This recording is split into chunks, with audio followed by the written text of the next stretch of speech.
The topic of relationships is always interesting. Whether you are married, dating, or single, getting sound advice and exploring different opinions can be helpful. So today, back with me is dating expert and author Richard Phillips. Hi, Richard. Hello, hello. Welcome back. Good. How are you doing? Real good, real good. It's a pleasure to be back. I appreciate you. Yes, absolutely. We had such a fun conversation last time about relationships, so I thought we should continue the conversation. That's amazing. Let's do it. So I have in my hand your book, Understanding Your Man, Answers to the Many Questions That Women Have. Absolutely. And so we have our questions. And so let's start off. So you're a Fort Wayne native. Yes, born. And you have traveled around and you became an author. So share with us just again a little history and why you decided to write this book. Well, growing up, I always kept a journal and always wrote my feelings down and things like that. So during my either trials or tribulations or some of my friends' trials and tribulations, anything with relationship-wise, I always noted things. I asked them questions and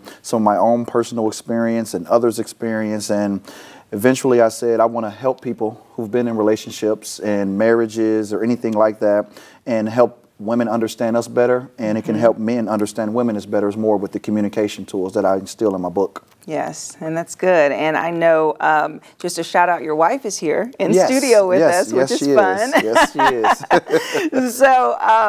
So he's married, so you know a little bit about relationships. A little bit. A little bit, okay.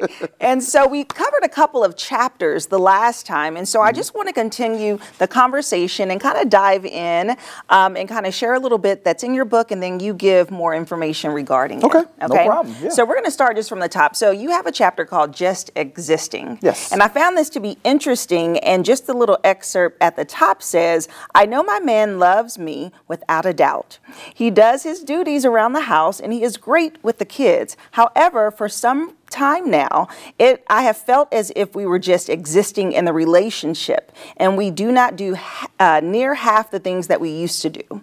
And so that was fascinating, because you're saying, like, couples, they're like, there's nothing extremely wrong, but I'm just not content. Absolutely. So why does that happen in relationship? Where does the discontent come from? Well, that pretty much happens sometimes when we get accustomed to our day-to-day things that we do, and, you know, go home, take a shower, wash clothes, eat, go to bed. And sometimes it's always, I'll try to say, it's always best to do the little things that you've done in the beginning of a relationship, and always do things to keep your relationship fresh. Always date each other. You date in the beginning, so don't just say, well, I'm with this person, they're not going nowhere, they love me. Let them know you love them. Let her know you love her.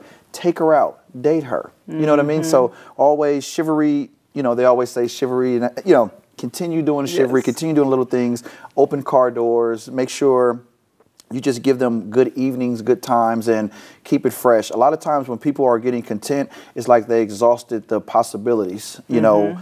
Refresh them, redo them, and just keep doing it over and over. Fall in love over and over again. You know? Right. Yes, because sometimes I think couples may get caught up in the hustle and the bustle of the tasks and working and kids and eating and rinse and repeat. Yes. That relationship, that foundation that brought them together may be lost. Absolutely. Yeah. And it's very easy for that to happen for any one of us, you know, but you have to always take a step back and look at that person and say, you're beautiful. Hey, let's go do this. Hey, let's go do that. You know, like people say, I know my man or my woman loves me, but just like you always would tell your children, I love you. They know it, but it feels good to hear it. Right. Tell a woman that she's beautiful. Tell a man that he's handsome. You know, and just always make that person smile. Keep things fresh in the relationship at all times. Yeah, it's the affirmations. Absolutely. Because it's so easy to assume, like, clearly I'm with you. I think that you're great. I think that, you know, you do a great job being a mom, but hearing it and just, you know, being reminded, because we all have self-doubt, we continue to go on, and I think that that little encouragement in relationships is so important. Absolutely. Yes, yes. And one thing that was interesting that I highlighted, you said speaking up and complaining are two different things, and so the fact of making it, making someone aware of it in a relationship is different than being like, well, you never do this and you never do that. Having a proactive conversation. Absolutely. And I believe it's important to have that conversation once you have those feelings. Because being silent sometimes, like I say somewhere in my book also, that silence is a woman's loudest cry. When she's silent and not saying anything, that's when there's something that you need to ask her, hey, what's going on? What do we need to talk about? And let's have a conversation without any arguing or anything like that. And let's get to the gist of what do you have an issue with? And I'll let you know what I have an issue with. And together, let's try to find a way to compromise or fix it. Yes. You know? Good stuff. Good stuff. Okay, so that is a variety of relationships fall under that category of just existing. But then you have a chapter about marriage, and it really starts off as the decision whether someone should or shouldn't, is it the right person or not? And so you kind of give a little tips about that. So kind of share with us about your marriage chapter. Well, as far as marriage, I believe that it's the right time to marry someone when they just fully have your heart and you feel like you can grow with them and they accept you for who you are.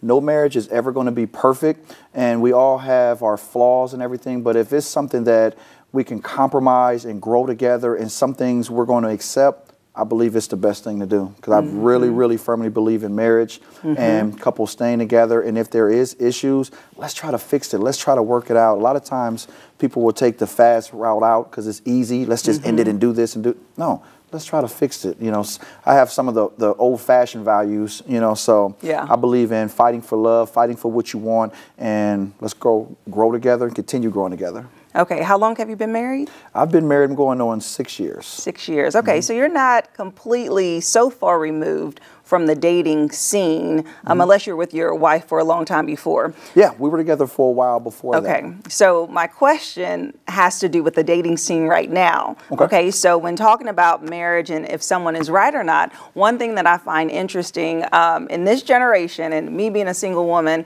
is the fact that it is so much more harder to date now than it used to be. I think that there are so many distractions that's out there. I think social media plays a really big deterrent in it.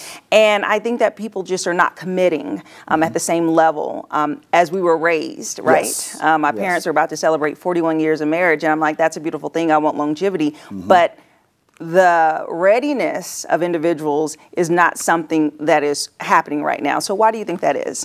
Well, I think it's just like what you said, social media plays a big part of that. Our friends may play a big part of that. We have single friends that will tell us, don't do this or don't do that. Oh, I would do this. But you got to follow your heart always. But the dating scene is different these days. Like you said, it's definitely different. I believe if you just stay strong and proactive on what you want and what you want to accept and are willing to accept, I think you'll be just okay. Yes, but the fact that online, the pool of possible options in someone's mind, or the dating apps and all of these things that kind of just saturate the old-fashioned way of just going out and meeting someone in person. I think that all the tools and gadgets and the technology kind of adds interesting layers to the dating field. Absolutely. It's very different. Like I say, it's very different these days.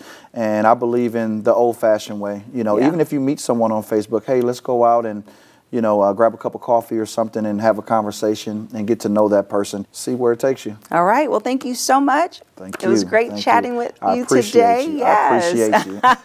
And of course, we want to, you know, get a little information for everyone. If you're married, single, anyone that's out there, this was good stuff. And you can actually learn more about Richard and his book on his website. We'll have it listed below, and we'll be right back.